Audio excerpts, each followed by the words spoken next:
"It is well you were able to hold on," said the horseman. "That was the point of the steeple of Linköping's cathedral that the horse stumbled against. Listen," continued he. "7 years ago I visited Norholt. You then had a vicious cat there. Is it still alive?" "Yes, truly, and many more," said the peasant. After a time the rider checked his horse and bade the peasant dismount. When the latter looked around him, he found himself at Cross Mountain near his home. Some time later another troll came to the peasant's cottage and asked if that great savage cat still lived. "Look out," said the peasant. "She is lying there on the oven, and has 7 young ones, all worse than she." "Oh!" cried the troll, and rushed for the door. From that time no trolls have ever visited Norholt. L.A.D. Barbro of Brokind. On the estate of Brokind, in the parish of Vargsnes, dwelt, in days gone by, a rich and distinguished lady named Barbro, who was so hard-hearted and severe with her dependents, that for the least transgression they were bound, their hands behind their backs, and cast into prison, where, to add to their misery, she caused a table, upon which a bountiful supply of food and drink was placed, to be spread before them, which, of course, bound as they were, they could not reach. Upon complaint being made to her that the prisoners were perishing from hunger and thirst, she would reply, laughingly, "They have both food and drink. If they will not partake of it, the fault is theirs, not mine." Thus the prison at Brokind was known far and wide, and the spot where it stood is to this day called Kisthagen, in memory of it. When Lady Barbro finally died, she was buried in the grave with her forefathers, in the Cathedral of Linköping, but this was followed by such ghostly disturbances that it became necessary to take her body up when it was interred in the churchyard of Vargsnes. Neither was she at rest here, whereupon, at the suggestion of one of the wiser men of the community, her body was again taken up, and, drawn by a yoke of twin oxen, was conveyed to a swamp, where it was deposited, and a pole thrust through both coffin and corpse. Ever after, at nightfall, an unearthly noise was heard in the swamp, and the cry of "Barbro, pole! Barbro, pole!"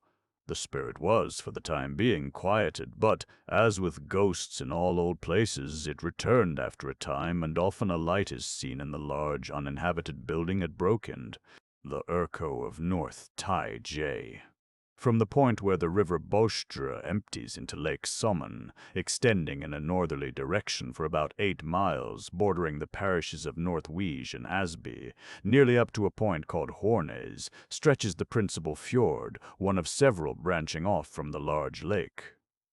Near Vishholt, in the first named of these parishes, descending to the lake from the elevation that follows its west shores, is a wall-like precipice, Urberg, which, from the lake, presents an especially magnificent view, as well in its height and length, and in its wood-crowned top, as in the wild confusion of rocks at its base, where, among the jumble of piled-up slabs of stones, gape large openings into which only the imagination dares to intrude. From this point the mountain range extends southward toward Tullaram, and northward along the shore of Lake Sherholt, under the name of Tjorgaberg, until it ends in an agglomeration of rocks called Knutsden. In this mountain dwells the Urco, a monster cow of traditionary massiveness, which, in former times, when she was yet loose, plowed the earth, making what is now Lake Sommen and its many fjords. At last she was captured and fettered by a troll man from Tullaram, who squeezed a horseshoe around the furious animal's neck and confined her in Urberg. For food she has before her a large cowhide from which she may eat a hare each Christmas Eve, but when all the hares are consumed, she will be liberated, and the destruction of Idra and all the world is to follow. But even before this, she will be liberated from her prison if Idra is crossed by a king whom she follows and kills if she can catch him before he is crossed to the confines of the territory. It happened one time that a king named Frode or Fluga passed through Idra and, conscious of the danger, hurried to reach the boundaries, but, believing he had already passed them, he halted on the confines at Fruhammer, or, as the place was formerly called, Flud or Flujhammer, where he was overtaken and gored to death by the monster. In confirmation of this incident, his grave, marked by 4 stones, is to this day pointed out. Another narrative, which, however, is known only in the southeastern part of the territory, relates that another king, unconscious of the danger accompanying travel in the neighborhood, passed unharmed over the border and had reached the estate of Caliburg when he heard behind him the dreadful bellowing of the monster in full chase after him. The king hastened away as speedily as possible. The cow monster, unable to check its mad gallop at the border, rushed over some distance to the place where the king first paused, where, in the gravel-mixed field, she pawed up a round hole of several 100 feet in breadth, which became a bog, whose border, especially upon the north side, is surrounded by a broad wall of the upheaved earth. Still, at times, especially preceding a storm, the urco is heard rattling its fetters in the mountain, and both upon the mountain and down near the shore of the lake by times. Extraordinary things are said to happen. One and another of the residents thereabouts assert even that they have seen the urco in her magnificent rooms and halls, which the neighbors do not for a moment doubt. The troll shoes.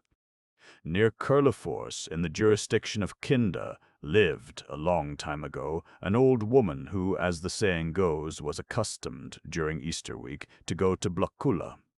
Late one Passion Wednesday evening, as was usual with witches, she lashed her pack in readiness for the night, to follow her comrades in their wanderings. In order that the start should be accompanied by as few hindrances as possible, she had greased her shoes and stood them by the fireplace to dry. In the dusk of the evening there came to her hut another old woman, tired and wet through from the rain, and asked permission to remain overnight. To this the witch would not consent, but agreed to allow the woman to remain until she had dried her soggy shoes before the fire, while she, unwilling to be under the same roof with her guest, remained outside. After a time the fire died out, and it became so dark in the hut that when the stranger undertook to find her shoes, in order to continue her journey, she got and put on the witch's shoes instead. Hardly had she passed out through the door when the shoes jerked her legs up into the air and stood her head downward, without, however, lifting her into the air and carrying her away as would have been if the witch's broom had been in her hand. In this condition the old woman and the shoes struggled through the night. Now the shoes stood her on her head and dragged her along the ground. Now the woman succeeded in grasping a bush or root and was able to regain her feet again for a time. In the end, near morning, a man walking past noticed her and hastened to her relief. Answering her earnest pleading, the man poked off one of the shoes with a stick, whereupon instantly shoe and stick flew into the air and vanished in the twinkling of an eye. After the adventures of the night, the old troll woman was so weakened that she fell into a hole which is pointed out to this day and is called the Troll Woman's Pit. The wood and the sea nymphs. Both wood nymphs and sea nymphs belong to the giant family, and thus are related. They often hold communication with each other, although the wood nymphs always hold themselves a little above their cousins, which frequently occasions differences between them. A peasant, lying in the woods on the shores of Lake Ormond, heard early one morning voices at the lakeside engaged in vehement conversation. Conjecturing that it was the wood nymphs and sea nymphs quarreling, he crept through the underbrush to a spot near where they sat, and listened to the following dialogue. Sea nymph, you shall not say that you are better than I, for I have 5 golden halls and 50 silver cans in each hall. Wood nymph, I have a mountain which is 3 miles long and 6,000 feet high, and under that mountain is another 10 times higher and formed entirely of bones of the people I have killed. When the peasant heard this, he became so alarmed that he ran a league away without stopping. Thus he did not learn which was victorious, but it was the wood nymphs without doubt, as they have always been a little superior to the others. The mountain kitchen. In the parish of Bolsta there lived, many years ago, a man named Slockbon. One summer evening he rode his horse to pasture up toward Dalo Mountain. Just as he let the horse go and was turning to go home, a black man confronted him and asked him if he did not wish to see the mountain kitchen. Slotbon acquiesced and followed his conductor into the mountain, where it seemed to him certain that he must lose his senses among the glitter of gold and silver utensils of the kitchen with which he was surrounded. The mountain man inquired of his guest if he should order something to eat for him, to which Slotbon assented, and, while his host was absent preparing the repast, improved the opportunity to gather up all the gold and silver his leather apron would hold, and with it hasten away with all possible speed, not slacking his pace until he came to a gravel pit, where it occurred to him to look at his treasure. Seating himself upon a stone, he began to throw the vessels one after the other upon the ground, where, as fast as they were thrown down, they were turned into serpents. Thoroughly frightened at the sight, he dropped his whole burden and took to his heels, followed closely by the wriggling mass of enormous reptiles. Finally, when he had about given himself up for lost, he came to and sprang upon the trunk of a fallen tree and cried out, "God save me, poor sinner!" And in the twinkling of an eye the serpents vanished. Buried alive. Many years ago an epidemic swept over Daland, to which thousands of persons fell victims. Many people fled to the forests or to other regions. The churches were deserted, and those remaining were not enough to bury the dead. At this stage an old Finlander came along who informed the few survivors that they need not hope for cessation of the scourge until they had buried some living thing. The advice was followed. First, a cock was buried alive, but the plague continued as violent as ever. Next, a goat, but this also proved ineffectual. At last, a poor boy who frequented the neighborhood begging was lured to a wood-covered hill at the point where the river Daleborg empties into Lake Venom. Here a deep hole was dug, the boy meantime sitting near, enjoying a piece of bread and butter that had been given him. When the grave was deep enough, the boy was dropped into it, and the diggers began hurriedly to shovel the dirt upon him. The lad begged and prayed them not to throw dirt upon his bread and butter, but the spades flew faster, and in a few minutes, still alive, he was entirely covered and left to his fate. Whether this stayed the plague is not known, but many who after night pass the hill hear, it is said, a voice as if from a dying child, crying, "Buried alive! Buried alive!"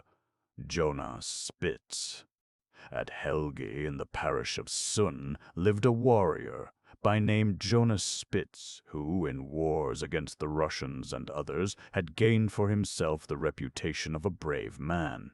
It so happened that there was a revolt in the land, and the king sent a message to Spitz, commanding his services in battle.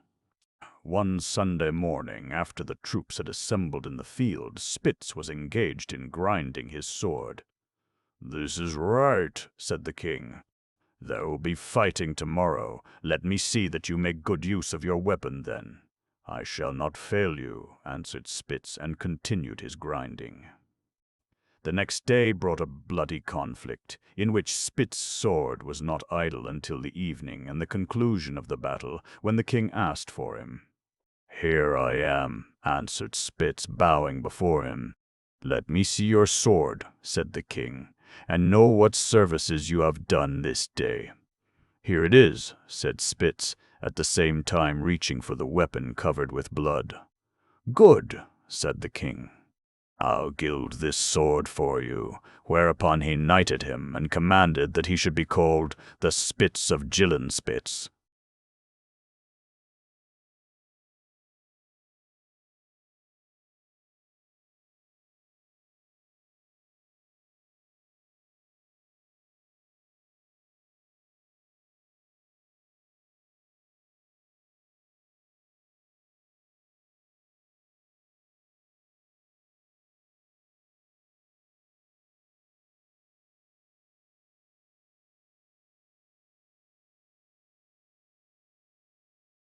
A few miles west of Karlstad, on a little island near Slottsbrosund, was located, in former days, an old fortress called Assa, or Edsholm Castle, otherwise notorious as the residence of the cruel stewards of Vestercislet. A niggardly and cruel woman, Lady Rangela, for a time owned Edsholm and all the land thereabout.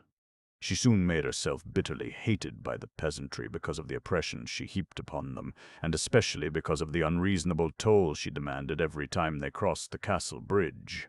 According to agreement, 2 peasants went one day, the one to the top of Edsholm Mountain and the second to a mountain on the other side of the sound near the castle, whereupon the following conversation was carried on between them in a loud voice. "My dear neighbor, lend me your large kettle."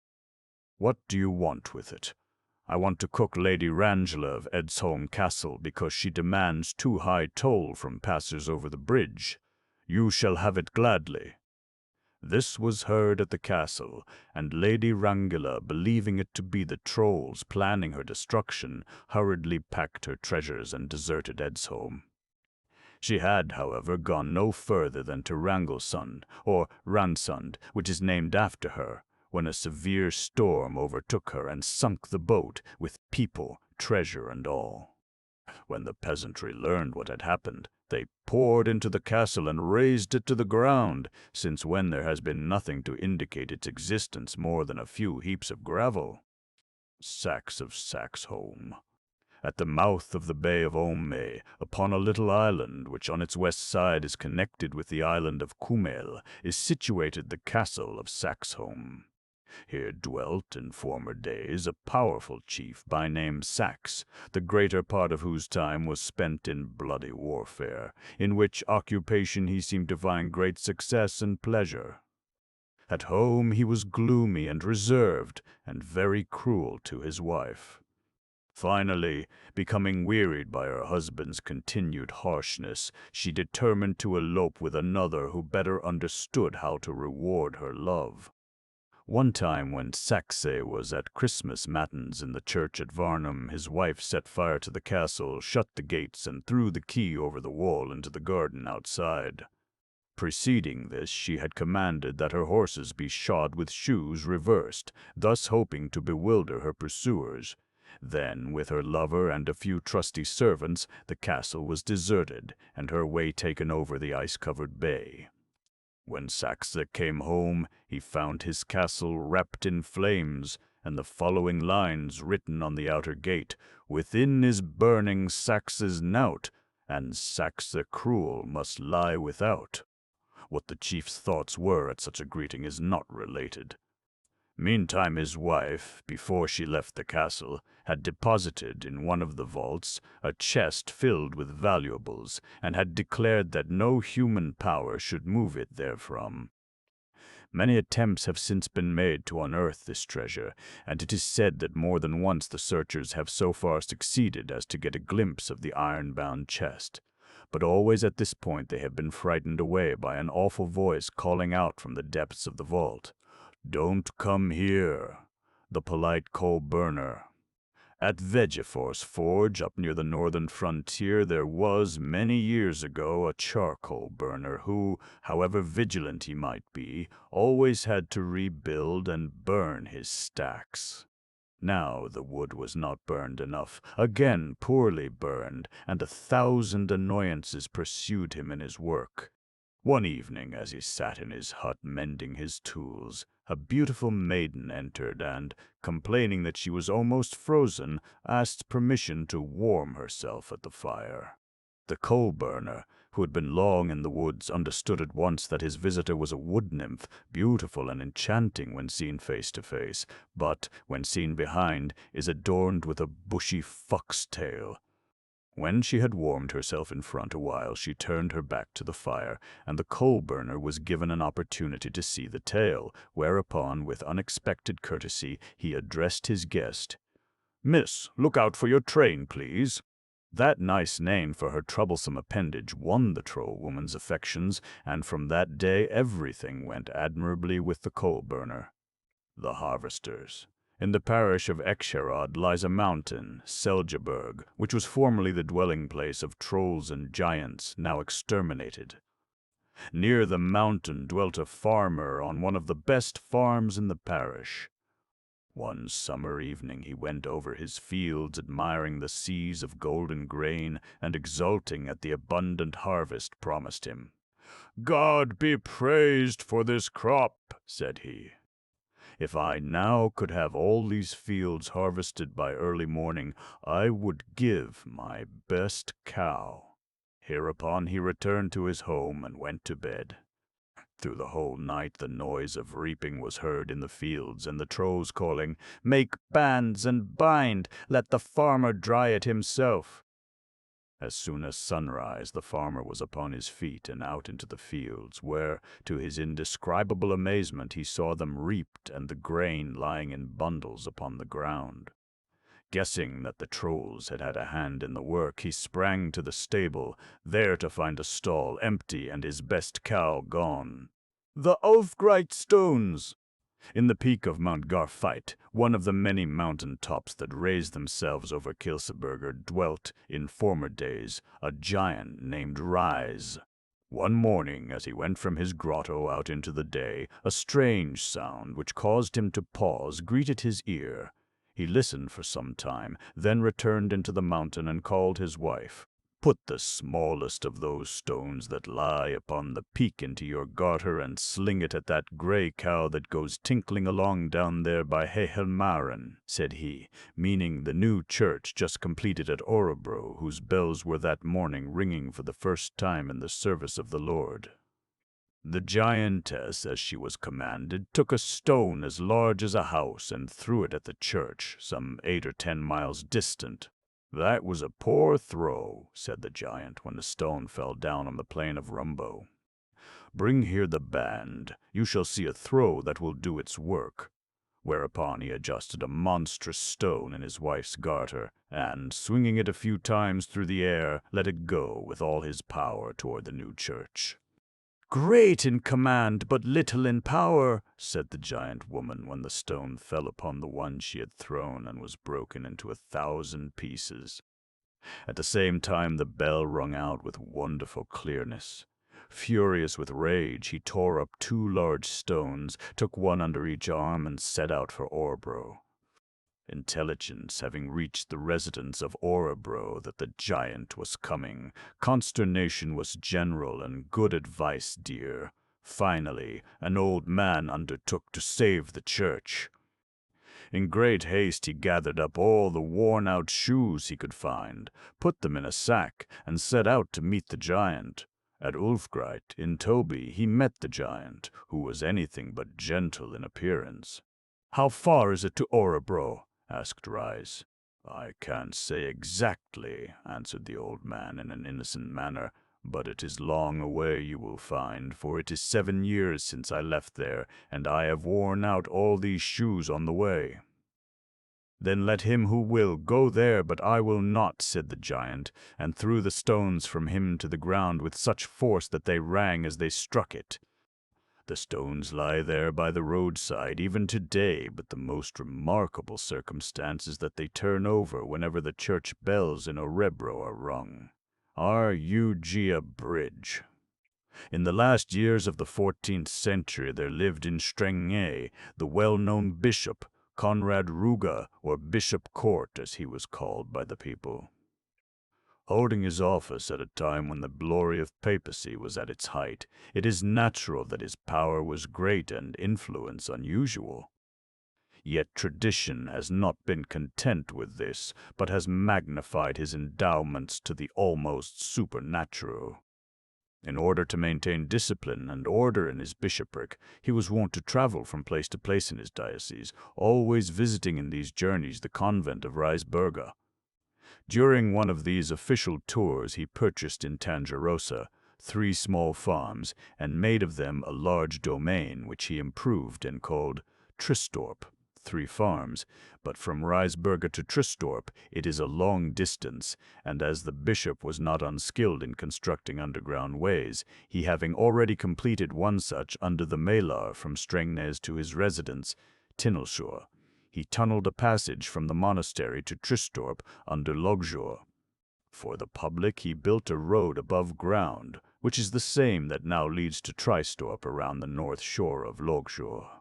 Over a stream, or at that time a little river which, just below Risberga, runs from the south in a northerly course, he built a substantial bridge of sandstone. The bridge is even today called Rugga's Bridge, or more commonly, Rugabro. Not long after the death of Bishop Court, the papal power was forced to yield in Sweden to the doctrines of Luther and Risberger to share the fate of other convents in the land. It was now determined to move one of the bells of the convent to Edsberg, where it was to call the people together to hear the new message of truth. But the bishop's powerful spirit seemed even now to be present on earth, for when they who bore the bell reached the middle of Rugabro, the burden was overthrown by an unseen hand into the creek, where it disappeared. Many have since seen the bell, and one and another have even succeeded in raising it halfway out of the water, but it has always escaped and sunk back into the creek bed, scoffing at the weakness of the covetous laborers. Kay of Wister. The inhabitants of Neriki have many stories to relate about an apparition called Kate of Istetter, that in olden times dwelt in Oster-Neriki's forests, but chiefly in the swamps of Istetter, in the parish of Asker. According to the belief of the old people, she existed through many generations, although she usually made her appearance as a young girl beautifully clad and possessing a head of hair of extraordinary length. She was often seen by hunters sitting upon a stump, combing her hair which reached to the ground. Those who went to the swamps to wash their clothes sometimes saw her at a little distance, also washing garments which were of an unusual whiteness. To ugly old women she was always a terror, and it seemed to be a pleasure to her to mimic them by keeping time with their motions, but whenever she showed herself it was for a few seconds only, and should one turn his eyes from her, however little, she was gone. In Oster-Neriki the routes she took were shown, and many complaints were heard that she trampled the grain down in her constant journeys back and forth. Often, especially in the night time, her awful laugh was heard from her perch on a tree or top of a rock, when she succeeded in alluring someone from his path, caused him to fall with his load or break his harness. Her laugh was like a magpie's, and caused the blood of one helpless against her pranks to stand still. Others who endeavored to stand well with her, she assisted in many instances. She has gone. The lightning has killed her as the others, say the old people, not yet won over to the skepticism of the present time. Among those who enjoyed her special favor was a hunter, Botorpa Lasse. He was such a skillful shot that if only he stepped out upon the porch and called a bird, or drew the picture of an animal upon the wall of the barn, the game he wished was brought within range of his gun. One time Lasse invited his neighbors to accompany him on a hunt, and, expecting to bag an abundance of game, they were not slow to accept the invitation. They betook themselves in the evening to the woods, where they found shelter in a coal-burner's hut, and prepared to begin the hunt early in the morning.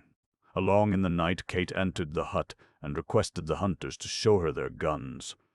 She first examined those of the hunters' neighbors, but soon returned them, exclaiming, "Fie!"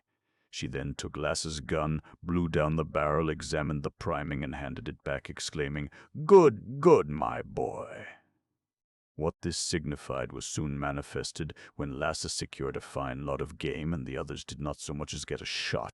It is further related of Kate of Isetter that at the burning of the clock tower of Asker in the year 1750, when even the church was in flames and in great danger of destruction, Kate was seen standing on the roof, opposing their progress. The last time she made her presence known was at a harvest gathering in the fields of Isetter. The harvesters had ceased labor to eat their luncheon, and when they had eaten themselves into a good humor, engaging in conversation which turned upon Kate, a young man declared he would like nothing better than to catch her and give her a good whipping for the vexations she had produced in the world. Instantly a terrific crash was heard in an enclosure nearby, and the youth received a blow in the face that caused the blood to gush from mouth and nose over the food of the others, changing their butter to blood. It was after this thought wise to say as little and to have as little as possible to do with Kate of Yssiter, the Elva's dance. Upon the marshy oak and linden-covered island of Sur, when the grass starts forth in the spring, are to be seen, here and there, circles of a deeper green than the surrounding grass, which the people say mark the places where elves have had their ring dances. While the provost, Leal Strail, was pastor of the parish church, a servant was sent out late one evening to bring a horse in from a pasture. Plodding along as best he could in the darkness, he had not gone far when it was discovered that he had lost his way and, turn which way he would, he could not find the sought-for meadow. Exhausted at last by constant walking, he sat down at the foot of an oak to rest himself. Presently strains of lovely music reached his ears, and he saw, quite near, a multitude of little people engaged in a lively ring dance upon the sward. So light were their footsteps that the tops of the grass blades were scarcely moved. In the middle of the ring stood the elf queen herself, taller and more beautiful than the others, with a golden crown upon her head, and her clothes sparkling in the moonlight with gold and precious stones. Beckoning to him, she said, "Come, Anders, and tread a dance with me." And Anders, thinking it would be impolite not to comply with the request of a woman so beautiful, rose and stepped bowing into the ring. Poor lad! He did not know what a fate awaited him who ventured to participate in the sports of the elves. How the dance terminated is not known, but at its conclusion the young man found himself again under the oak, and from that hour he was never again wholly himself. From being the most lively and cheerful young man in the village, he became the dullest and most melancholy, and before the year had gone, his days were ended. The fiddler and the sea-nymph. Many years ago, a dancing society of Bresta, a village in the parish of Stormeljusa, planned a great Christmas festival to which, on the appointed day, old and young flocked from far and near, knowing that Sexton Kant of Norbius would be there with his fiddle and assured that fun would run riot. Kant, it is related, was no ordinary fiddler, not a little proud of his skill and ready at the least word of praise to laud himself to the skies. When the merrymaking had gone well into the night and the pleasures were at their height, someone remarked that not many could measure themselves with Father Kant when he let the bow leap over the strings and played in 4 voices, as he himself called it. Nothing further was needed. Kant, always ready to begin where the others left off, declared that the devil, good player as he was reputed to be, could not compete with him in the waltz which they had just heard. This boast came near costing Kant dear. When the dance ended and he set out in the night on his way home, he met, near the hill of Bjurbecka, a young woman clad in white, who saluted him and addressed him as follows: "If you will play a polka for me, Father Kant, I will dance for you." So said, so done. Father Kant sat himself upon a stone and applied the bow to the strings of the instrument. Instantly he lost all control of himself. Such a polka as now came from his fiddle he had never expected to hear, much less play. The tones seemed to come without help from him. The bow bounded over the strings and his arm was forced to follow. One melody followed another. His arm became numb, but the music continued in the same wild measure. Kant now understood that something was wrong. Finally he burst forth, "God forgive me, poor sinner! What have I brought upon myself?" Upon the instant the fiddle strings parted, and an awful-sounding laugh was heard from the brook at the foot of the hill. Heavy of heart, Kant hastened homeward, acknowledging to himself that the devil, after all, was his superior. For a long time he could not be persuaded to again take up his fiddle, but when he finally complied, he found that one of the beautiful waltzes he had played on the eventful night had fastened itself upon his memory, and he acquired greater renown than before as a fiddler. The snipe. The snipe, as is well known, is a bird which inhabits low, marshy meadows, and which, in flight, makes a noise with its wings not unlike the neighing of a horse. A farmer, who himself never looked after his property, had in his employ a lazy and negligent servant. One dry summer, the man rode his master's horse many days in succession to a pasture where there was no water, without first giving it drink, as he had been instructed. So the poor animal was thus left to suffer through the long, dry period. It happened one day that the farmer would go to the city and commanded the servant to fetch the horse from the pasture. The man went, but search where he would, no horse could be found. The servant not returning in season, his master set out after him, but neither could he find the animal. It had disappeared from the pasture completely and was not found again. Some days later, when the farmer was again out continuing the search, to his surprise he heard a neighing in the air. Soon after he observed his horse, as he supposed, standing and drinking in an adjoining meadow. "Are you there, Grawl?" cried the farmer, and hastened to catch the horse. His shout was answered with a neigh. "Gruel, Gruel, my boy," continued the farmer in persuasive tones, and was about to grasp the halter when the horse was transformed into a bird, which, with another neigh, flew into the air. From that day the farmer took care of his own horses, and before all else he saw to it that they did not want for water when they went to pasture. Tibble Castle and Clinta Spring. At Tibble, in the parish of Bedalunda, there stood, in former days, so it is said, a castle, of which the most careful search fails to reveal any remnant now. In the castle dwelt a lady of royal descent, with her young and beautiful daughter. One day there came to it a prince, who was received with great pomp, and it was not long until an ardent love had sprung up between the young people. Knowing that many eyes were upon them, keeping expressions in check, they agreed to meet each other on a certain night at Clinta Spring, situated south of the castle near Clinta Mountain. Late in the evening, when all its inhabitants were asleep and it had become quiet in the castle, the young lady crept quietly from her room down to the castle gate, but the porter refused to open it for her. Thinking gold might persuade him, she drew from her hand a ring which she tendered him, but he was not so easily bribed. Then she took a gold chain from her neck, proffering it with the ring. Such a temptation the old man could not resist, and quietly allowed her to pass, with the condition that she should return before dawn. When she arrived at the spring, she thought she saw the prince sitting upon a stone near by, and, approaching him, she threw herself into his arms. But, instead of that of her lover, she found herself in the embrace of the mountain king of Clinta Mountain, who lifted her up and bore her into the mountain.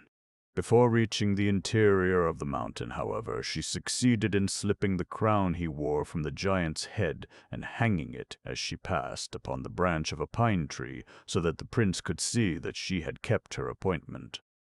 When they reached the inside of the mountain, the giant laid the young woman carefully down upon the star spread in his chamber, where she fell asleep, after which he went to his mother and told her what a beautiful discovery he had made.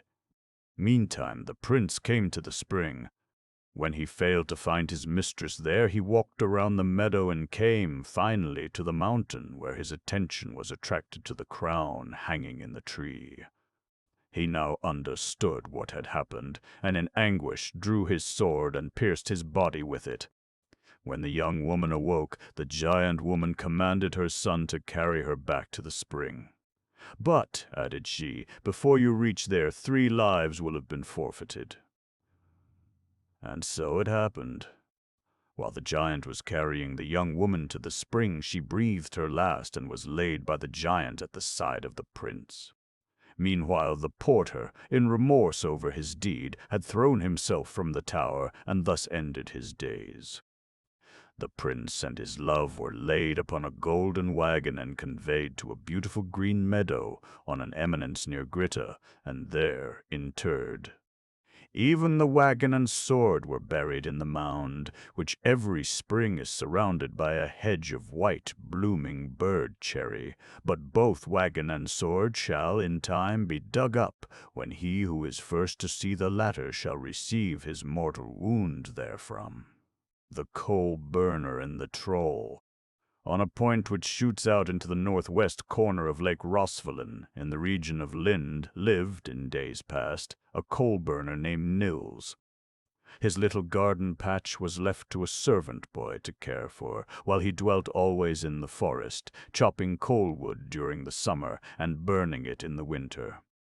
However he toiled, nothing but bad luck was returned to him, and, leading all other subjects, poor Nils was the talk of the village where his home was. One day, when he was constructing a stack of wood for burning, on the other side of the lake near the dark Harg mountain, a strange woman came to him and asked him if he needed help in his work. "Yes, indeed, it would be good to have some assistance," answered Nils, whereupon the woman began to carry logs and wood much faster than Nils could draw with his horse, so that by noon the material was on the ground for a new stack. When evening came, she asked Nils what he thought of her day's work, and if she might come again next day. The coal burner could not well say no, so she returned the following day, and daily thereafter. When the stack was burned, she assisted him with the drawing, and never before had Nils had so much nor so good coal as that time.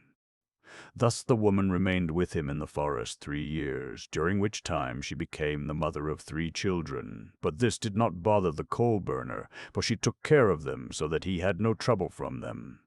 When the 4th year had been entered upon, she began to be more presuming, and demanded that he take her home with him and make her his wife. This Nils did not like, but, as she was very useful to him in the coal forest, he was careful not to betray his thoughts, and said he would think over the matter. One day he went to church, where he had not been for many years, and what he heard there set him to thinking as he had not thought since he was an innocent child. He began to reflect whether he had not made a misstep, and if it might not be a troll woman who had so willingly lent him her company and help. Involved in these and similar thoughts, returning to his forest home, he forgot that he had made an agreement with the strange woman. When she, approaching the stack, he would strike 3 times with an axe against an old pine tree standing a little way from the coal kiln. On he went, when suddenly there burst upon his sight a scene that nearly took his wits from him. As he neared the stack, he discovered it in bright flames, and around it stood the mother and her 3 children drawing the coal. They drew and slacked so that fire, smoke, and sparks filled the air high toward the heavens, but instead of pine branches, ordinarily used for slacking, they had bushy tails with which, after dipping them in the snow, they beat the fire. When Nils had contemplated this a while, he crept stealthily back to the pine whose trunk he made echo by 3 blows from his axe, so that it was heard far away at Harg Mountain. Thereupon he went forward to the stack as if he had seen nothing, and now everything was as he was accustomed to see it. The stack burned steadily and well, and the woman went about her duties as usual. When the woman saw Nils again, she renewed her appeals to be allowed to go to his home with him and become his wife. "Yes, the matter shall be settled now," said Nils consolingly, and departed for home, ostensibly to fetch his horse. But he went instead to Callarnes, on the east shores of the lake, where lived a wise old man, whom he asked what course to pursue to free himself from the dilemma. The old man advised him to go home and hitch his horse to the coal cart, but so harness that no loop should be found in the reins or harness. Then he should ride over the ice on the back of the horse, turn at the coal kiln without pausing, shout to the troll woman and children to get into the cart, and drive briskly to the ice again.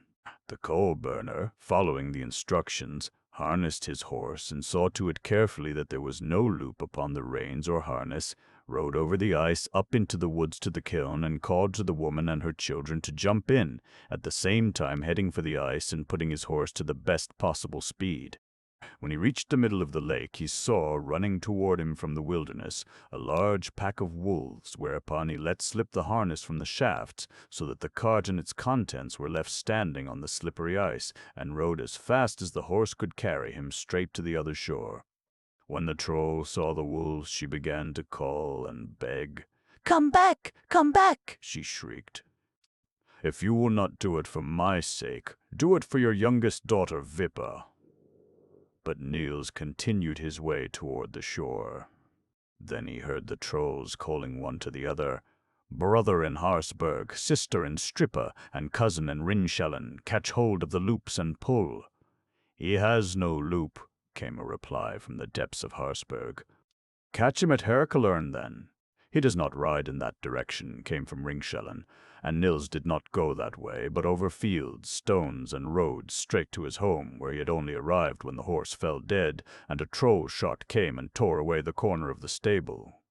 Nils himself fell ill shortly after, and was confined to his bed many weeks. When he recovered his health, he sold his cabin in the forest, and cultivated the few acres around his cottage until the end of his days. Thus the trolls were once caught napping. Bolster Castle. One evening, a long time ago, a little girl went up through the forest to Bolster Castle in search of some sheep that had gone astray. Reaching the inside of the walls, the little girl was met by an old woman, clothed in a red skirt and a gray head covering, who gave into her possession a box and commanded her to take care of it while she went to invite a number of her friends to become guests at her daughter's wedding. The girl was so frightened that she did not dare to refuse the charge and, taking the box, sat down upon a stone to wait the woman's return. When she had thus sat a long time, she heard a bird twittering over her head in a tree, and looking up, 2 leaves fell from the tree in such manner as to form a cross upon the box, whereupon the cover instantly flew open and revealed its contents, a bridal crown of shining gold and many other costly jewels. The girl waited long and patiently, but the old woman did not return, so finally she set out on her way home, taking with her the jewel casket. But blessings do not go with troll property. No bride would wear the crown, it was so fine, and the girl soon after lost her lover. Now that it was clear to everyone that a troll's gold brought only misfortune upon the household, it was carried back to the castle and buried in the ground, where it surely lies today. The changelings. Every intelligent grandmother knows that the fire must not be allowed to go out in a room where there is a child not yet christened, that the water in which the newborn child is washed should not be thrown out, also that a needle or some other article of steel must be attached to its bandages. If attention is not paid to these precautions, it may happen that the child will be exchanged by the trolls, as once occurred in Betna many years ago. A young peasant's wife had given birth to her first child. Her mother, who lived some distance away, was on hand to officiate in the first duties attending its coming, but the evening before the day on which the child should be christened, she was obliged to go home for a short time to attend to the wants of her own family, and during her absence the fire was allowed to go out. No one would have noticed anything unusual, perhaps, if the child had not, during the baptism, cried like a fiend. After some weeks, however, the parents began to observe a change. It became ugly, cried continuously, and was so greedy that it devoured everything that came in its way. The people being poor, they were in great danger of being eaten out of house and home. There could no longer be any doubt that the child was a changeling. Whereupon the husband sought a wise old woman who, it was said, could instruct the parents what to do to get back their own child. The mother was directed to build a fire in the bake-oven 3 Thursday evenings in succession, lay the young one upon the bake-shovel, then pretend that she was about to throw it into the fire.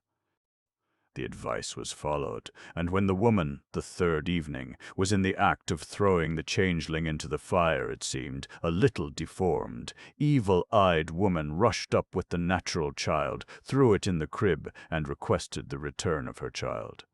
"For," said she, "I have never treated your child so badly, and I have never thought to do it such harm as you now propose doing mine," whereupon she took the unnatural child and vanished through the door.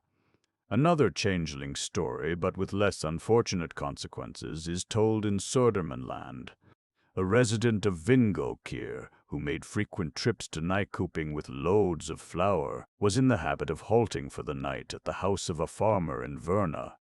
One summer night he arrived later than usual, and, as the people were already in bed and asleep, the weather being pleasant, he did not wish to wake anyone, so unhitched his horse from the wagon, hitched him to a haystack, and laid himself under the wagon to sleep. He had been some time under the wagon, yet awake, when, from under a stone near by, an ugly, deformed woman carrying a babe made her appearance. Looking about her carefully, she laid the child on the stone and went into the house. In a short time she returned, bearing another child, laid it upon the stone, and taking up the first one, returned to the house. The man observed her actions, and divining their purpose, crept cautiously from his resting place as soon as the woman had disappeared into the house, took the sleeping child and hid it in his coat under the wagon. When the troll returned and found the child gone, she went a just carried in, whereupon she disappeared under the stone.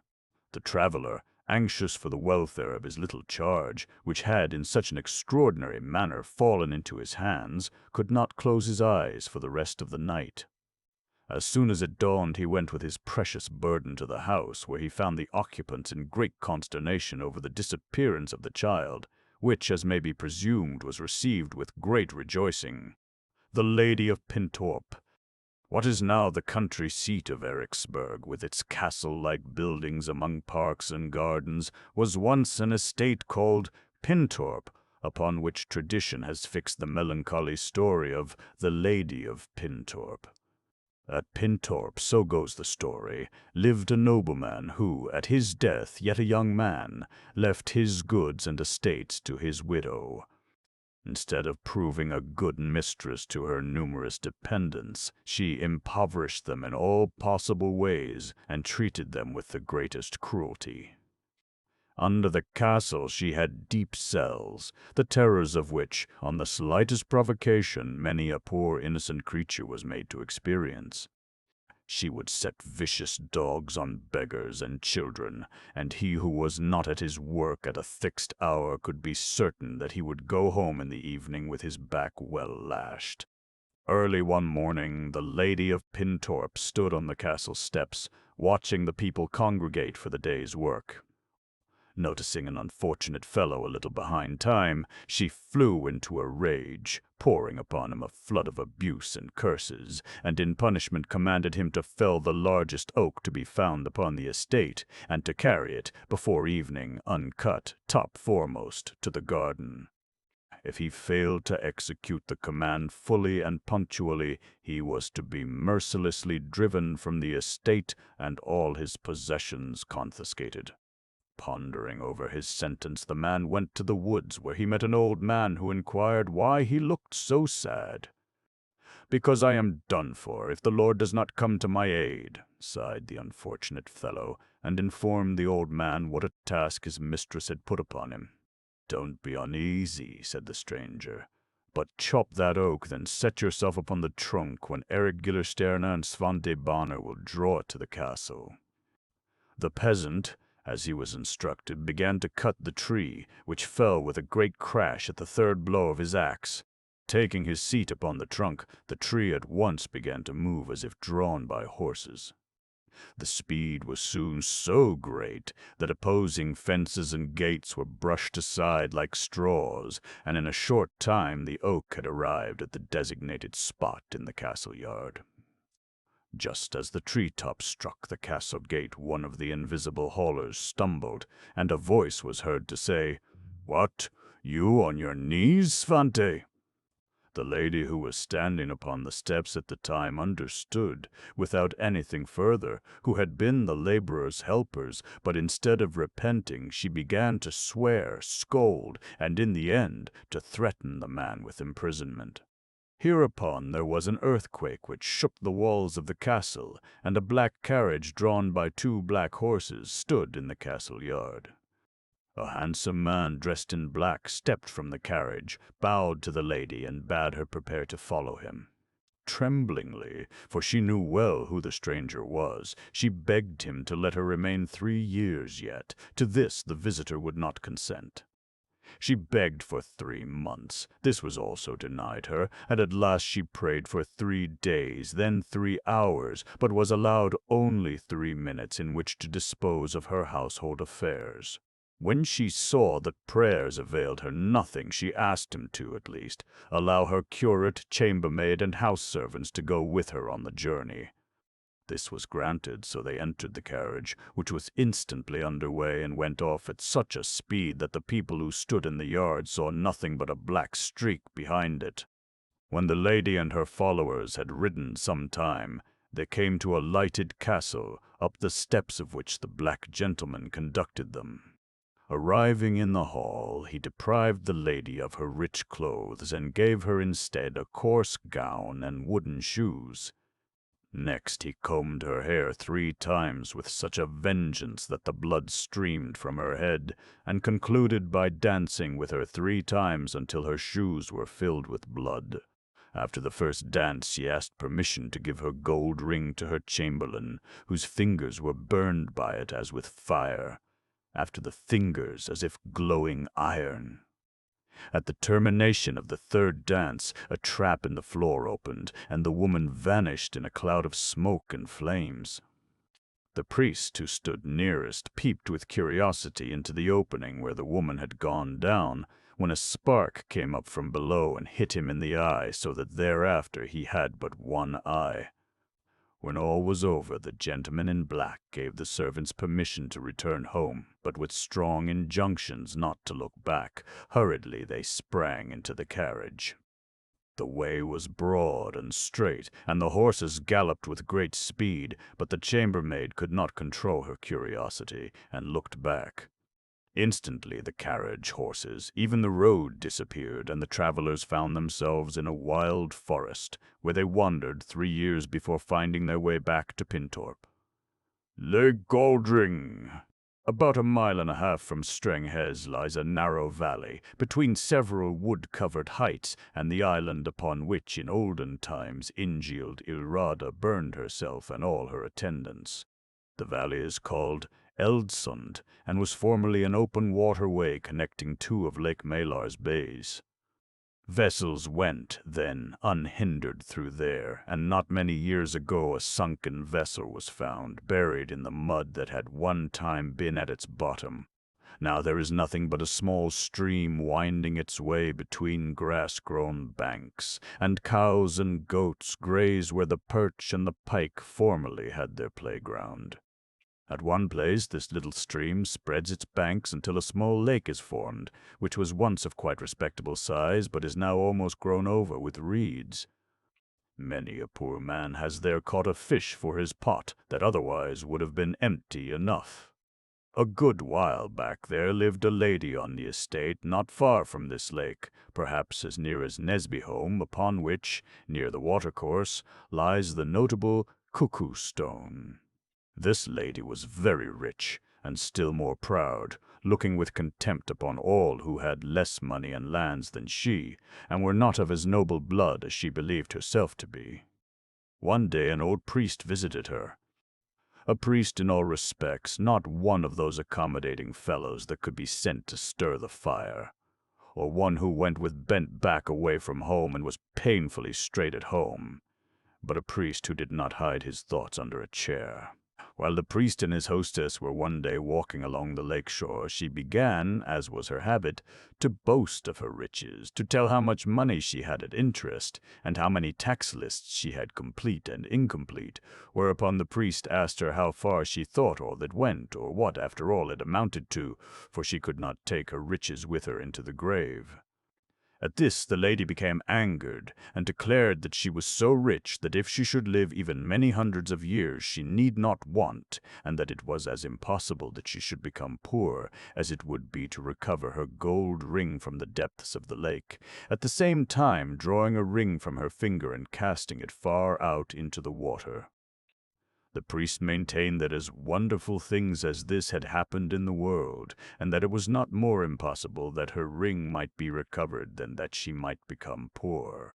Later in the day an old fisherman came to the house with fish to sell. A number were bought, and the kitchen girl was given the task of cleaning them.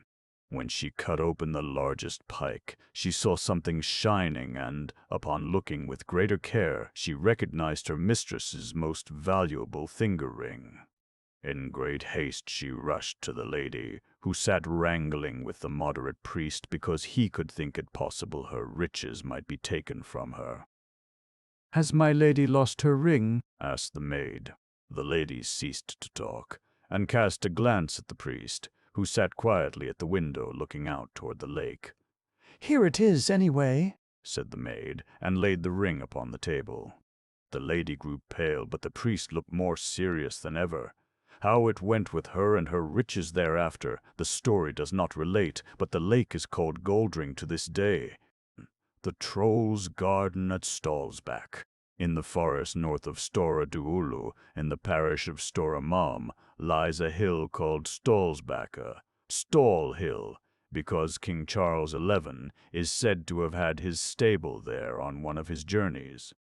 Within the forest near the hill there is an enchanted garden where many a man has gone astray and has been compelled to wander the whole night through because he did not know that turning his coat inside out or throwing fire at the sun would give him the key to his deliverance. Many have, during these wanderings, been imprisoned in the enchanted garden, but not all have liberated themselves from the enchantment as old Löfberg, the steward from Stora Julur, succeeded in doing. Late one Thursday evening, while traveling the path from the pasture home to the mansion, he found himself suddenly in the presence of a high wall with grated gates, beyond which was visible the most beautiful garden ever seen by man. The moon was high in the heavens, and Löfberg could distinguish objects as clearly as in daylight. He saw that the trees hung full of fruit, and that the bushes were bowed with berries, which glistened like precious stones. When he had viewed the magnificent sight a few minutes, and was about to go on, an old man, who proclaimed himself the gardener, presented himself, and invited Löfberg to go in and gather of the fruit what he pleased.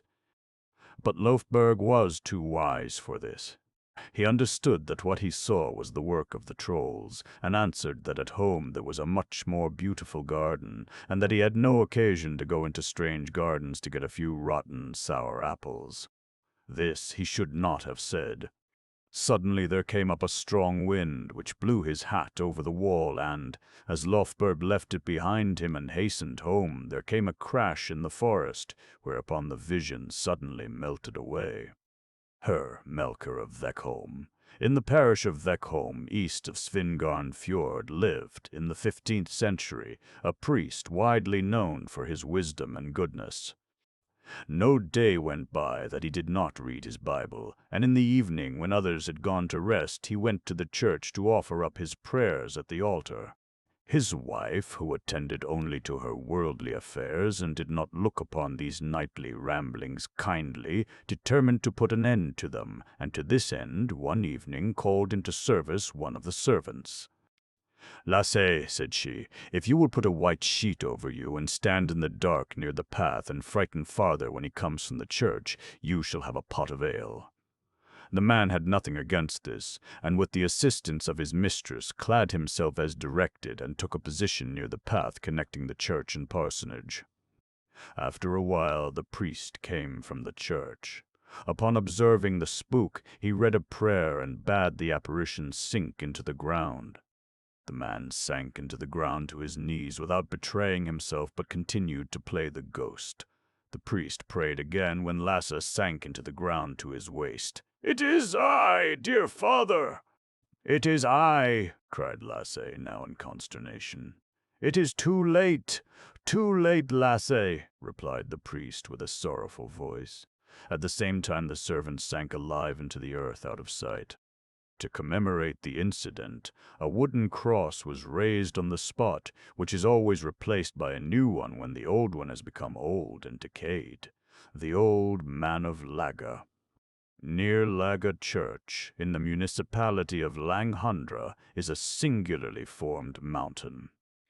On the side of it toward the church is an opening from which, it is said, two paths lead, the one south to a hill near the so-called Meadow Watcher's cottage, the other north to Kashogan near Casby Estate. In the mountain lived a giant called Lage Gubben, Old Man Lage, who, when last seen, was at least 500 years old, and his hair as white as the feathers of a dove. Early one morning, a peasant named Jacob, going to the village of Laga, passed the mountain when the old mountain man came out and saluted him. "Good morning, Jopa. Will you come in and drink healths with me?" "No, thank you," replied Jacob, who had no desire for such companionship. "If you have more than you are able to drink, save it until morning, for there is another day coming." "That is good advice," said Lager. "Had I known that before, I should have been a richer man now." "It is not yet too late," replied the peasant. "Yes, it is, for I must leave here in the morning on account of the church bells," said the giant, shaking his fist at Laga Clock Tower. "You will come again, never fear," said Jacob consolingly. "Yes, when Laga Fjord becomes a field and Ostund Lake a meadow," replied the giant with a sigh, and disappeared into the mountain. The waiter nymph. About a mile northwest from Jerna Church was located at one time a watermill, Snugvarn, belonging to the parishioners of Ness. One Sunday morning, before the church of Jerna had a priest of its own, the chaplain of Nace set out for that place, and had just arrived at the mill when he saw a waterman sitting in the rapids below it, playing on a fiddle a psalm from a psalm book. "What good do you think your playing will do you?" said the priest. "You need expect no mercy." Sadly, the figure ceased playing and broke his fiddle in pieces, whereupon the priest regretted his severe condemnation and again spoke. "God knows, maybe after all." "Is that so?" exclaimed the man in joy. "Then I'll pick up my pieces and play better and more charmingly than before." To another mill in the same parish, Lindkvar, near Lindsnes, a peasant came one time with his grist. Along in the night he thought he would go and see if it was yet ground. He noticed on his arrival that the mill was not running, and opened the wicket to the wheelhouse to learn what the matter might be, when he saw, glaring at him from the water below, 2 eyes as large as half-moons. "The devil!" "What great eyes you have!" cried the peasant, but received no reply. "Whew! What monstrous eyes you have!" the peasant again cried. Again no answer. Then he sprang into the mill, where he stirred up a large firebrand, with which he returned. "Are your eyes as large now?" he shouted through the wicket. "Yes," came an answer from the stream. Hereupon the peasant ran the stick through a hole in the floor where the voice seemed to come from, and at once the wheel began to turn again. By LSBJRN. Many generations ago there lived at Bol, in the parish of Or, a man named Bolsbjörn, noted far and wide for his wonderful strength. The king, hearing about him, commanded him to come to Stockholm and wrestle with a newly arrived foreign champion named Stenbock, who was said to be so strong that he had never found his superior. Bolsbjörn hastened to obey the king's command. Strapping his skates upon him, he set off at such a speed that his dog, which had followed him, gave out and died on the way, and the new baked bread put into his haversack was yet warm upon his arrival at Stockholm. He was conducted to the king, and was told that he might name his own reward, however great it might be, if he would vanquish Stenbock.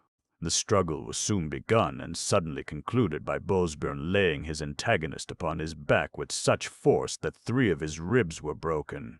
For his reward, Bolsbjörn demanded as much land as he could skate around in one day, and it was granted him by the king. When he returned home, he had made the circuit of nearly 12 square miles of land, which his descendants to this day occupy.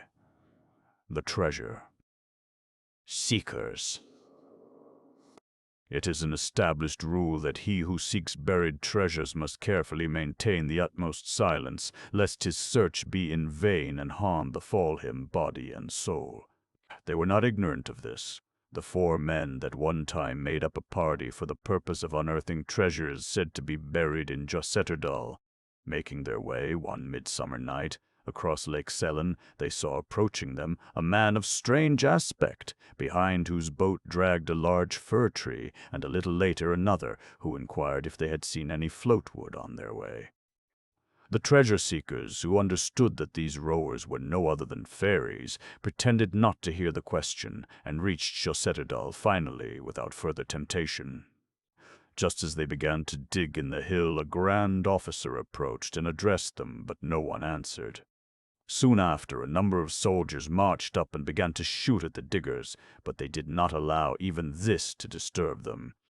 Suddenly a red calf hopped up and the soldiers pressed nearer, so that the men soon stood enveloped in powder smoke so thick that they could not see each other. When this did not frighten them, a tall gallows was raised on the side of the hill. It so happened that one of the diggers wore a red shirt that attracted the attention of the spirits, one of which cried out, "Shall we begin with him wearing the red shirt?" Whereupon he lost his courage and took to his heels, followed neck over head by the others. The Lap and Magpie form. A Finn in the forests of Sefson, having for a long time suffered ill luck with his flock, determined, let the cost be what it would, to find, through a Lap well versed in the arts of the trolls, a remedy for the evil he was enduring. To this end he set out for the home of his to-be deliverer, and after a long and fatiguing journey through the wilderness, he came at last to a Lap hut which, with no little quaking, he entered, and there found a man busied with a fire upon the floor. The Lap, who, through his connection with the trolls, already knew the purpose of the visit, and very much flattered thereby, greeted his guest kindly and said, "Good morning, Juga, my boy, are you here? I can give you news from home. Everything goes well there. I was there yesterday." The Finn was terribly frightened at the discovery that he was recognized, but now more when he heard that the Lap had made the same journey forth and back in one day that had cost him so many days of wandering. With assurance of friendship, the Lap quieted his fears and continued, "I had a little matter to attend to yesterday at your home, and sat upon the housetop when your wife went over the garden, but I saw she did not know me, for she threatened me with the house key." The Finn now made known his errand, and received for answer that his animals were even now doing as well as he could wish. The presents brought by the Finn greatly strengthened their pleasant relations, and the Lap agreed willingly to initiate him into the mysteries of trolldom. When the Finn reached home, the incidents of his journey were circumstantially related to his wife, even to the Lap's account of his visit, and the threats with the house key. "Yes, I remember now," said she, "that a magpie sat upon the roof the same day that the animal seemed to revive, but I believed it to be an unlucky bird, therefore tried to frighten it away with the key." The Finn and his wife now understood that it was their friend who had transformed himself thus in order to do them a service, and from that time held these creatures in great veneration. The plague. Memories of the epidemics that have ravaged our country still live in the minds of the people, though, with time, like many other recollections, they have taken the form of myths. During the plague there was seen, wandering from village to village, a boy and a girl, the one with a rake, the other with a broom. Wherever the boy was seen to use his rake, one and another was spared from death, but where the girl swept, death left an empty house, and the places that were not approached by these beings escaped the plague entirely. On Solar Island, in Siljan, they strewed gold and precious stones along the roads and paths, which were so infected that he who so much as moved one with his hand became a corpse before the next sunset. In the end, there remained no one on the island except two wise old men, one named Beng, the other Harold, who were not deluded by the gold, thereby saving their lives. A number of the islanders escaped by flight and moved to the North Land through the 12-mile roads that bordered upon Vermland. Among those who fled was a young and beautiful maiden named Malin, who, when she came out upon the road, observed a glittering jewel which, upon closer inspection, represented Christ upon the cross. Notwithstanding the warning of her companions, she could not resist the temptation to pick up the doubly valuable article. When they came later to their first camping place, Rossberg, about 4 miles from Solar Island, Malin was seen to fall upon her knees and give herself up to earnest prayer. But just as the evening sun hid himself behind a mountain, she sank lifeless upon a stone, which even to this day is called Malin's Church, and is dressed every midsummer by the herdsmen with fresh leaves and fragrant flowers. The Vetters. Sec. Vetters, according to the northern belief, are creatures that live underground but often appear above, and then in human form so perfect that they have many times been mistaken for mankind. They live, as do the trolls and giants, in mountains, but more often move from one to another, and it is mostly during these journeys that they are seen. When the parish of Ockelbo was first settled, the Vetters were so plentiful that a peasant who fixed his abode near the Run Hills was forced to build his windows high up near the eaves of his cottage to escape seeing the troublesome multitude of these beings that continually swarmed around. Despite the disposition of the cottager to have nothing to do with the Vetters, he could not avoid getting into complications with them at times. One evening, when the wife went to drive the goats into the goat-house, she saw among hers 2 strange goats having horse hoofs instead of cloven hoofs as should be. To her utmost, it was impossible to separate them from the others. They pressed on and were locked up with the rest. In the night she was awakened by a heavy pounding upon the walls, and a voice from without called, "Let us be neighborly, mother, and return my goats to me." The woman dressed herself and hastened to the goat-house, where the strange animals were making a dreadful uproar. Upon her opening the door, they sprang out and hurried to the forest, whence she heard the Vetters shouting and calling them. Thus a friendly feeling was forever established between the cottager and the Vetters, and from that day there were no more disturbances. Force. Church.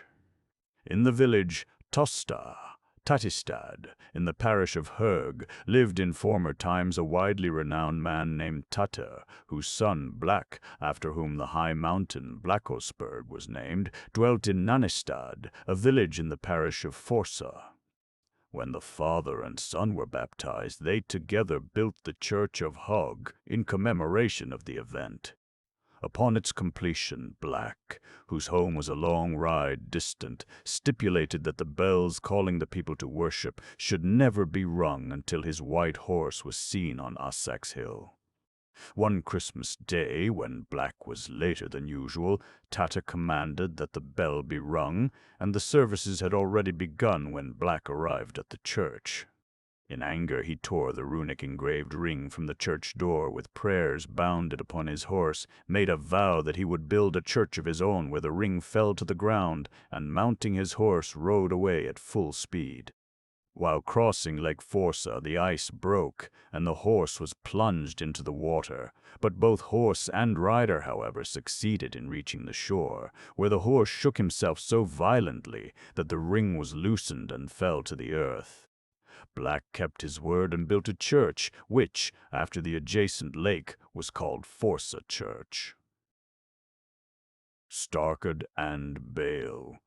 The renowned hero Starkad, the greatest warrior of the north, had offended a princess, therefore had fallen under the displeasure of the king, to escape whose wrath he wandered northward, where he took up his abode at Rud in Tuna, and it is related in the folk stories that he then took the name of Aladreng, or Rodu Pilt. In Balbo, 9 miles distant, in the parish of Borgaju, dwelt another warrior, Bale, who was a good friend to Starkad and a companion in arms. One morning Stark had climbed to the top of Clefberg in Tuna, and addressed Bale thus, "Bale in Balbo, are you awake?"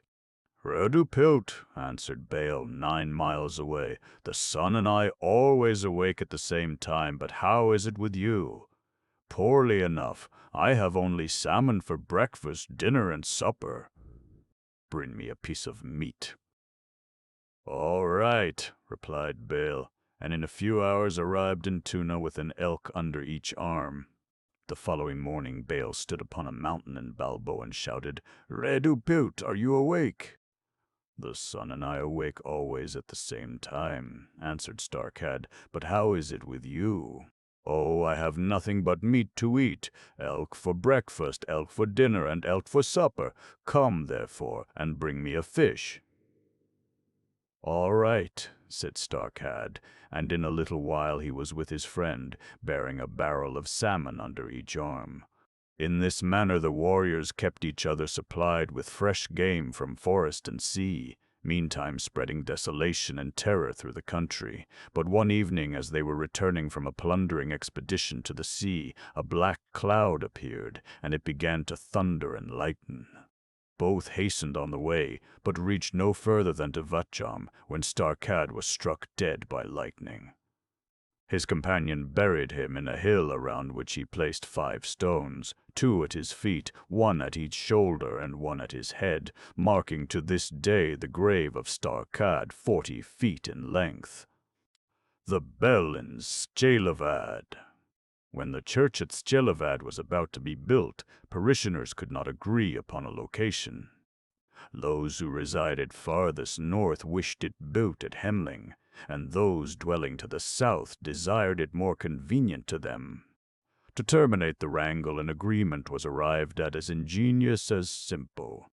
2 logs were thrown out into Hurrit Sound, and it was decided that if they floated out to sea, the church should be built at Vosges, but if they floated in toward the fjord of Sjelevad, Hemling should be the building spot. It happened that just then it was full high tide, when the current changes from its usual course, and in consequence the logs floated in favor of Hemling. The Southerners found it hard to swallow their disappointment, and at once set their wits at work to find a way to defeat the accidental good luck of their neighbors.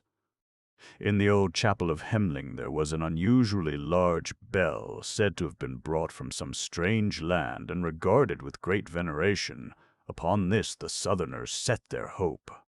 One beautiful night they stole the bell and took it southward, persuaded that their opponents would follow and build the church near Vosges. But the bell, which knew best where the church ought to stand, provided itself with invisible wings and started to fly back to the place from which it had been brought. As it was winging its way homeward, an old woman standing on Carnigberg, Hag Mountain, saw something strange floating through the air, at which she stared earnestly, wondering what it could be, finally recognizing the much-prized bell of the parish, whereupon she cried out, "Oh, see our holy church bell!" Nothing more was needed to deprive the bell of its power of locomotion, and it plunged, like a stone, into Priest Sound, where, every winter, a hole in the ice marks its resting place at the bottom.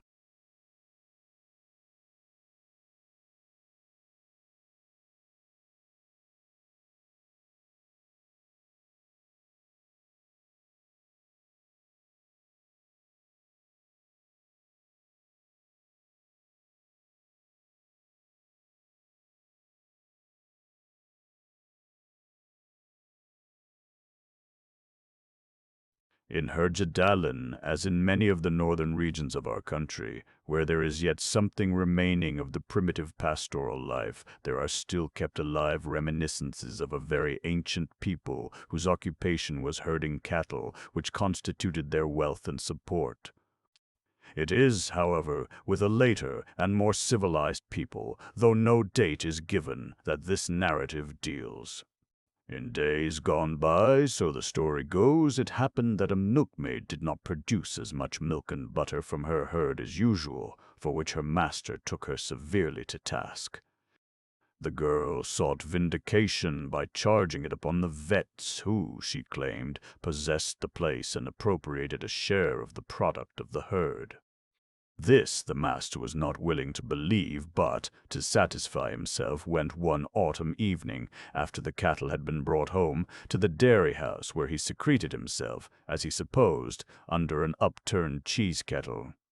He had not sat in his hiding place long when a vet mother with her family, a large one, came trooping in and began preparation for their meal. The mother, who was busy at the fireplace, finally inquired if all had spoons. "Yes," replied one of the vets, "all except him under the kettle." The dairyman's doubts were now dispelled, and he hastened to move his residence to another place. The stone in Grönlandal. It is probable that the stone in Grönlandal is like the traditional phoenix, a pure tradition, since it has never been found by any one of the many who have made pilgrimages to the valley in search of it, for the purpose of deciphering the runic characters said to be engraved thereon. Yet many stories are widely current in the land concerning it, and the old people relate the following. When Saint Jaffin, the Apostle of the North, was one time riding through Jämtland from the borders of Norway, his way led along a beautiful green valley in the parish of Aure. Becoming weary, he dismounted and laid himself down for a nap. When he awoke, it occurred to him that such a garden spot must some day be inhabited by mankind. So, selecting a slab of stone, he cut in its surface the following prophetic lines. When Swedish men adopt foreign customs, and the land loses its old honor, yet shall stand the stone in Grönlandal. When churches are converted into prisons, and God's services have lost their joyous light, yet shall stand the stone in Grönlandal. When rogues and villains thrive, and honest men are banished, yet will stand the stone in Grönlandal. When priests become beggars, and farmers monsters, then shall lie the stone in Grönlandal. When the governor of the province, Baron Tilas, in 1742 traveled through Jämtland, he found, a few paces east of the gate of Skirdal, a stone lying which he concluded must be the stone so much talked about. When his coat of arms and the date had been engraved upon it, he caused it to be raised, so that even yet it stands, the stone in Grönlandal. The voyage in a Lapp sled. In the great forest west of Samsø, a hunter, early one morning, pursued his way in quest of game. About midday he ascended a ridge, where he was overtaken by a troll-eiling, a storm said to be raised by and to conceal a troll, before which sticks and straws danced in the air. Quickly grasping his knife, he threw it at the wind, which at once subsided, and in a few seconds the usual quiet reigned. Some time later he was again hunting when he lost his way. After a long and wearisome wandering, he reached a Lapp hut, where he found a woman stirring something in a kettle. When she had concluded her cooking, she invited the hunter to dine, and gave him the same knife to eat with that he had thrown at the storm. The following day he wished to return home, but could not possibly discover the course he should take, whereupon the troll woman, for his hostess was none other, directed him to get into the Lapp sled and attach to it a rope in which he must tie 3 knots. "Now untie one knot at a time," said she, "and you will soon reach home." The hunter untied 1 knot, as instructed, and away went the rope, dragging the sled after it into the air. After a time he untied another knot, and his speed was increased.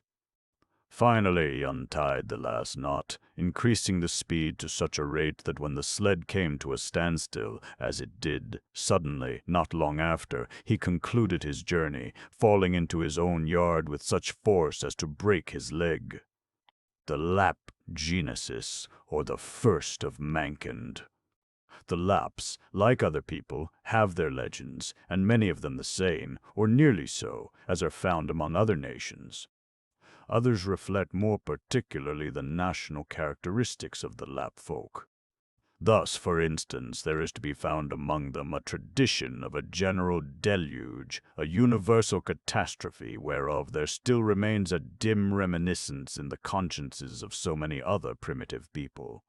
Before the Lord destroyed mankind, so says the Lapp legend, there were people in Samalad's Lapland, but when the flood came upon the earth, every living creature perished, except 2, a brother and sister, whom God conducted to a high mountain, Passevare, the holy mountain. When the waters had subsided and the land was again dry, the brother and sister separated, going in opposite directions in search of others, if any might be left. After 3 years' fruitless search they met, and, recognizing each other, they once more went into the world to meet again in 3 years. But, recognizing one another now, also, they parted a third time. When they met at the end of these 3 years, neither knew the other, whereafter they lived together, and from them came the Lapps and Swedes. Again, as to the distinct manners and customs of the Lapps and Swedes, they relate that at first both Lapps and Swedes were as one people and of the same parentage, but during a severe storm the one became frightened and hurried under a board. From this came the Swedes, who live in houses. The other remained in the open air, and he became the progenitor of the Lapps, who to this day do not ask for a roof over their heads. The Giant's Bride. More than with anything else, the Lapp legends have to do with giants and the adventures of mankind with them. The giant is feared because of his great size and strength and his insatiable appetite for human flesh. His laziness, clumsiness, and that he is inferior to the man in intelligence are, however, often the cause of his overthrow. It is, therefore, commonly an adventure wherein the giant has been outwitted by a Lapp man or woman that concludes the giant's stories. There was one time a giant who made love to a rich Lapp girl. Neither she nor her father were much inclined toward the match, but they did not dare do otherwise than appear to consent, and at the same time thank the giant for the high honor he would bestow upon them. The father, nevertheless, determined that the union should not take place, and consoled himself with the hope that when the time arrived some means of defeating the giant's project would be presented. Meantime, he was obliged to set the day when the giant might come and claim his bride.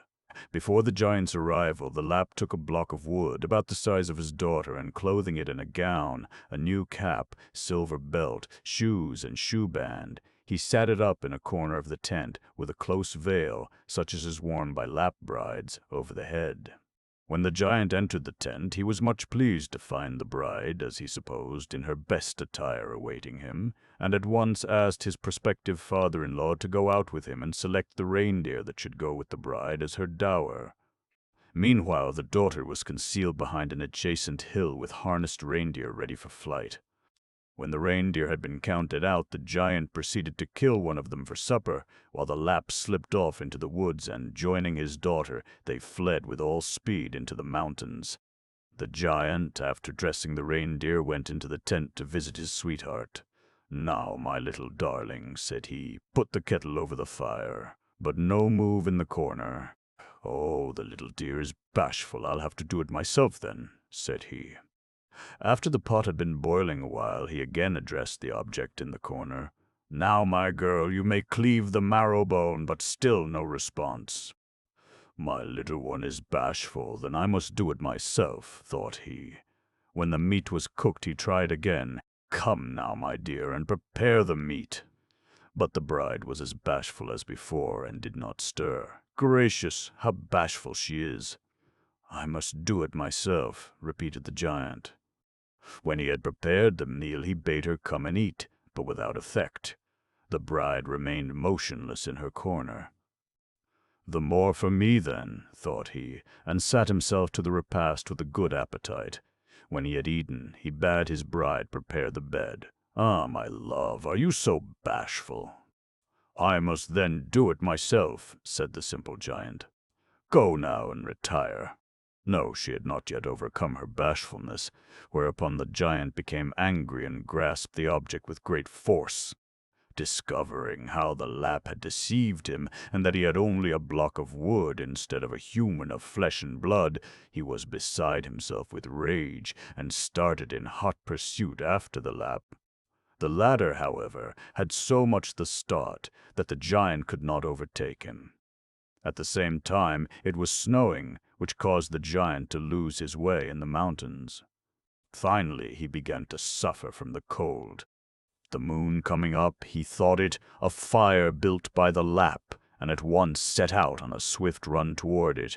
But he had already run so far that he was thereby to get near enough to the fire to warm himself, but he froze to death instead, and thus ends the story.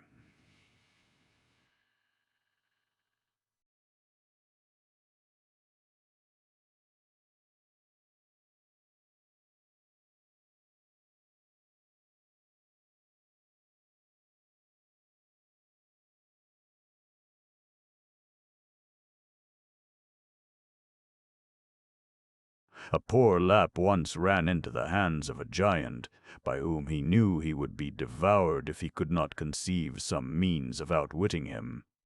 To this end he therefore proposed that they have a contest of strength, the test to be that they should butt against a tree and see which could drive his head farthest into it. He who could make the deepest impression must, of course, be the stronger. The giant was first to make the trial.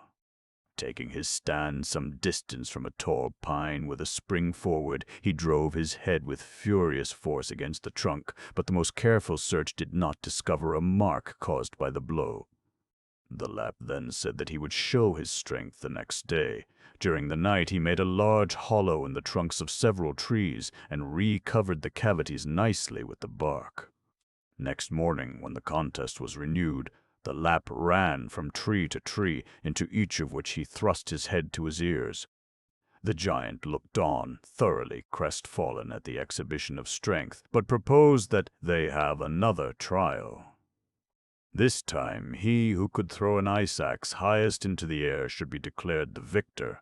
The giant threw first, and to such a height that the axe was almost lost to sight.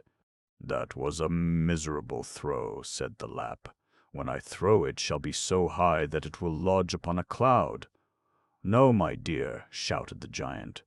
"Rather let me acknowledge myself the weaker than lose my splendid axe." Thus again the Lapp came off champion. The next day, as the Lapp and the giant were out in company, the Lapp gathered a number of willow twigs and began twisting them together. "What are you about to do with those?" asked the giant. "I mean to carry away your treasure house," answered the Lapp. "Oh, my son," sighed the giant, "let me retain my house, and I will fill your hat with silver." "Very well," replied the Lapp. While the giant was away after the silver, the Lapp dug a pit, cut a hole in his hat crown, and sat the hat over the pit. "It's a big hat you have," complained the giant. "Fill it up," shouted the Lapp. "Otherwise I'll throw you, as I would have done the ice axe, up into the clouds." And the giant was compelled to give the Lapp such a sum of money that he was ever after a rich man. Cadnihak. Cadnihaks are a kind of spirit which dwell underground at times, showing themselves to man dressed in red attire, and having long hair which resembles green flax and reaches to their waists.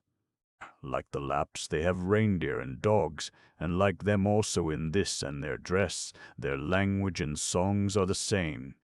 Some of their songs have even been learned and are called Kedniha Vuole.